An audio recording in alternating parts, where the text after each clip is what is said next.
안녕하세요. 황농해장관협회 정상가입니다.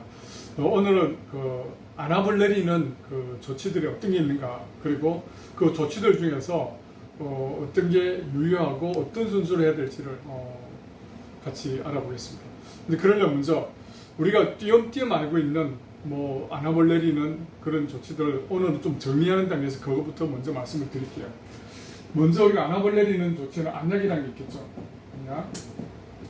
이 안약은 아시겠지만은 피지라는 프로스타글라딘제가 있고, 그 다음에 베타 차단제, 제가 이거를 좀 시간 걸리도록 적을게요. 정리하는 의미에서 베타 차단제, 저희 복합제, 다시 말해서 티몰롤 플러스 도로졸마이드 이런 것들이에요. 그 다음에 알파2 현제, 알파간이죠. 그 다음에 요즘 나오는 로프레사, 그리고 임상중에 있는 클라리스가 있고, 그 다음에 또 있는 게 경구용 안압 하강제가 있어요. 경구용 먹는 거. 이거는 다이아막스, 메조민. 요즘 있는 두 개는 잘 안 나오고 완전히 넣는 게 아스타졸이 요즘 나오고 있죠. 그 다음에 주사제가 또 있어요. 주사제는 아시다시피 마니톨린거,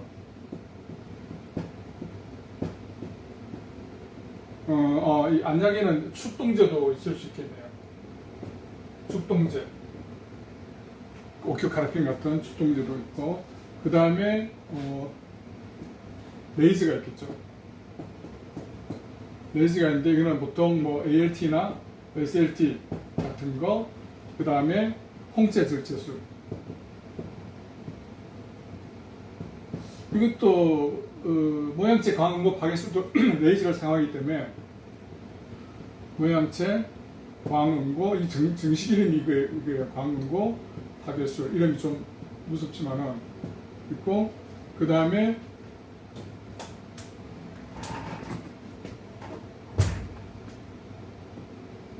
요즘 만드는 맞는 최소 침수법이라는 게 있어요. 이 최소 침수법이라는 거는 뭐냐면 절개 부위를 2mm 이하로 해서 한 10분 이내로 끝나는 사람들 이렇게 수술한 데 최소 침수법은 시술이에요. 보통 옛날에 나왔던 아이스텐트, 그 다음에 젠, 요즘 하는 에이스트림, 그 다음 트라벡텀, 그 다음에 수술적인 방법은 섬유주 절제술, 그 다음에 밸브 삽입술.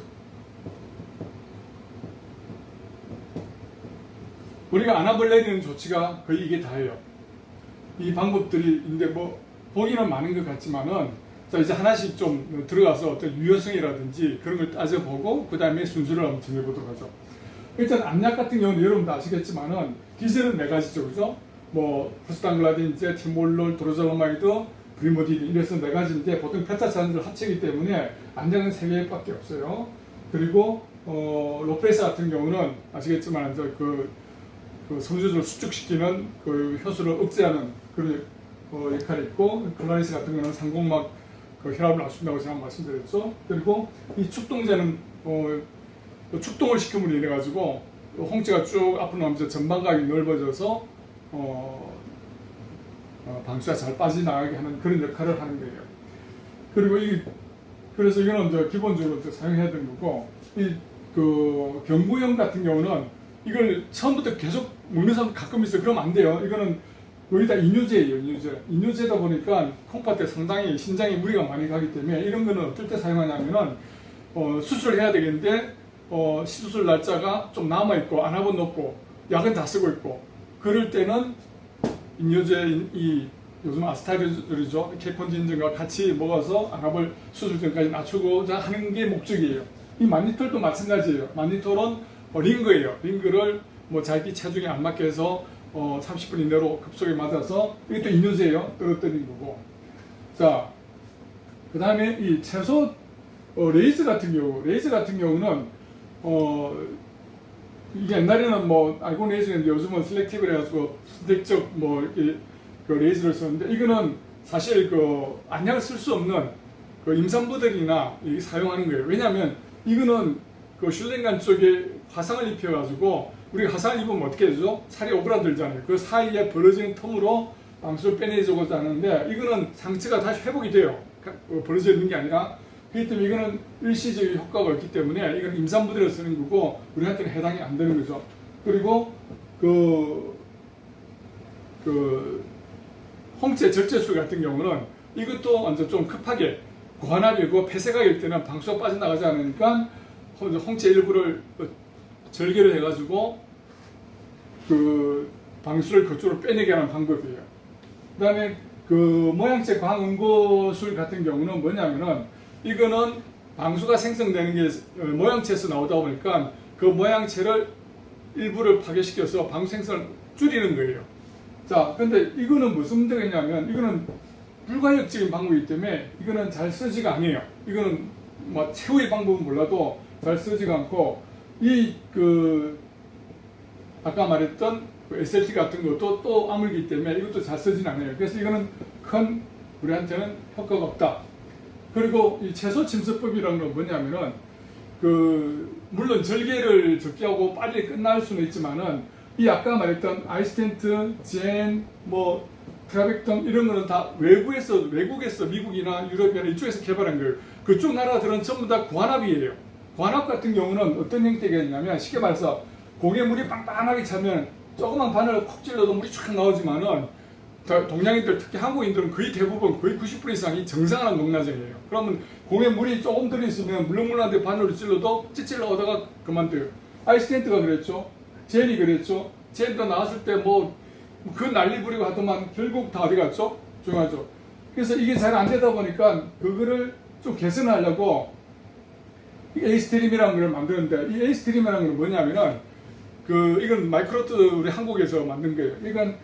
이게 젠 같은 경우는 내경이 45 마이크로미터예요. 다시 말해 0.045mm예요. 내경이. 그리고 길이가 한 6mm 되는데 아이스텐트 너무 작아서 이거는 실효성이 없었고 이거는 고환압 같은 건 아까도 말씀드렸지만 고환압 같은 경우는 조금만 구멍내도 쭉 나오지만은 젠 같은 경우는 어때요? 이게 잘 막혀요. 그리고 워낙 구멍이 작다 보니까 낮은 안압에서는 찔찔은 나오진 않아요. 그래서 할 때는 좀 내려가지만 거의 대부분 다 올라갔어요.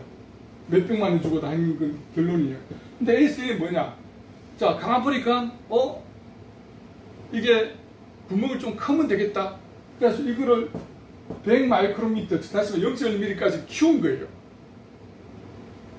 그래서 이제 단점을 보완하게 된 건데 이 젠이나 아이스텐트는 이미 외국에서는 아주 검토가 오래동되어 있고 많이 활용하고 있는 업체가 그러면 과연 구멍을 좀 크게 하면 방수가 잘 빠지겠다 생각 안 했겠어요? 문제가 있어서 지금 그렇게 해놓은 거예요. 자, 왜냐면 이거는 재질이 콜라겐이에요. 그래서 이게 내경이 작다는 거는 외경도 작다는 거예요. 이렇게 작은 눈썹 같은 게 콜라겐으로 박혀 있으면은 이게 만약에 빠진다 하더라도 녹아서 없어지지만은 이 에이스트링 같은 경우는 실리콘으로 만든 거예요. 그래서 자기들도 그게 걱정이 됐는지 이 튜브에 너링을 쳤어요. 너링이라는 거는 울룩불룩하게 만들고 그것도 불안해서인지 날개까지 만들었어요. 왜? 이게 안에 눈 안에 들어가 버리면은 왜냐면 어떤 야공에 맞거나 눈에 충격을 받으면 이게 충분히 들어갈 소지가 있는 거예요. 그래서 불안 이런 조치를 했는데 자, 그러다 보니까 어떤 문제가 있냐면은 그나마 아이스텐트나 젠 같은 경우는 워낙 작다 보니까 우리 눈이 있으면은 어느 기퉁에도 이 자리에 다시 섬유줄을 하거나 밸브를 할 수 있지만은 에이스트림 같은 경우는 워낙 날개도 있고 굵고 크다 보니까 에이스트림을 해버리면 이 자리에 섬유줄이나 밸브를 못 할 수가 있어요. 그러니까 우리한테 아까운 기회들을 놓칠 수가 있다고. 근데 지금 이거를 어떤 안과에서는 무조건 안작도 쓰는 것도 그렇고 수술도 그러니까 에이스트림을 많이 거의 강건하듯이 하는데 그것도 이거는 우리한테는 크게 해당이 안 된다. 왜냐하면 채소친서법은 채소치선법이에요. 이걸로 인해서 채소친서법에 지금 에이스트림 같은 건 300만이 넘어요. 이게 그 비싼 돈 들이고 결국엔 안압이 또 올라오고 불안하게 그렇게 하는 거는 우리는 이런 거예요. 옛날에 전에 그랬잖아요. 야, 안약을 넣고 안약이 떨어졌으니까 나 이제 안약 끊어보자? 이건 어디서 한 말이에요? 그건 아니잖아요. 그죠? 밥을 먹었으니까 배가 부른데 너 배부르니까 이제 밥 먹지 마 하는 거 똑같은 거예요. 그리고 또 뭐 있었죠? 고영양 비타민 B3.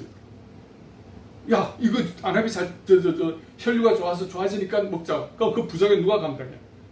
그 다음에 수술하고 나서 스테로이드 넣는 거. 물론 유연한 효과는 있지만은 그걸 1년씩을 넣어가지고 그거 다 올라갔잖아요. 그래서 다시 말해서 우리는 나무를 보지 말고 숲을 봐야 돼요.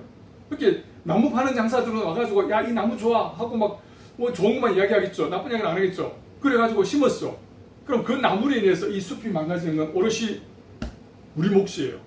그래서 좀 신중하게 생각해야 돼요. 그 다음에 있는 게 수술. 수술에는 아시다시피 섬유유술제술과 밸브 삽입술이 있어요. 그래서 우리에게 안정적으로 하려면은 안약과 수술, 그리고 아까 얘기했지만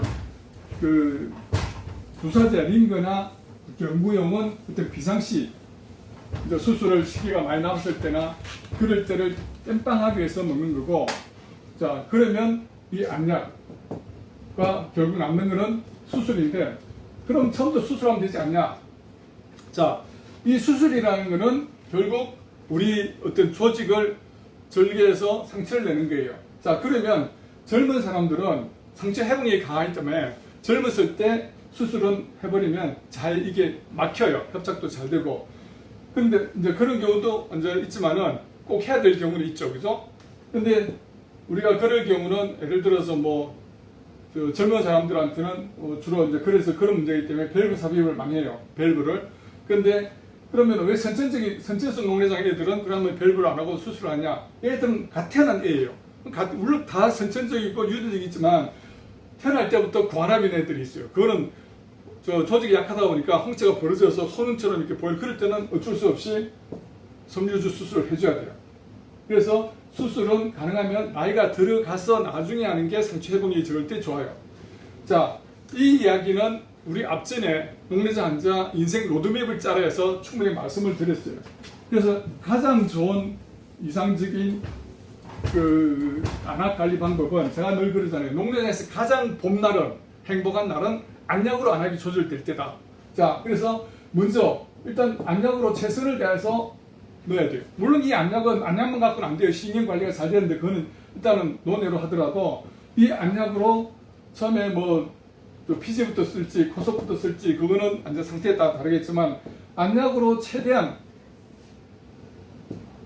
우리가 시간을 벌고, 그 다음에 안 될 때는 안약으로 안 떨어질 때는 바로 섬유절제 하고, 그 다음에 안 될 때는 밸브 삽입, 이렇게 들어간 게 우리가 안압을 내려야 되는 순서예요.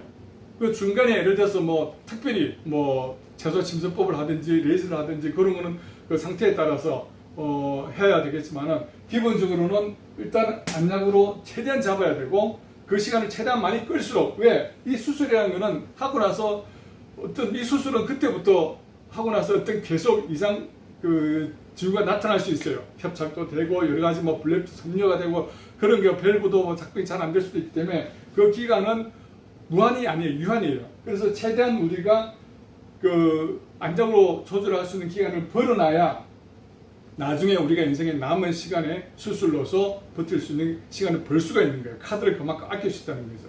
그래서 오늘은 수술이 안압을 내리는 조치에 대해서 요약을 해드리고, 그리고 우리가 버려야 될 폐, 그 다음에 우리가 써야 될 폐를 또 말씀을 드렸고, 그 다음에 안압을 내릴 때 어떤 순서로 하는 게 좋으냐에 대해서 말씀을 드렸습니다. 여러분 꼭 많이 공부하셔가지고 우리가 병원에 ATM기는 안 돼야 돼요.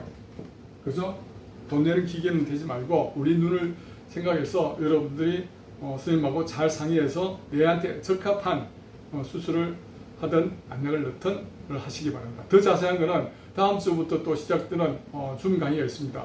와서 많이 공부하시고 지혜롭게 현명하게 잘 대처하길 바랍니다. 감사합니다.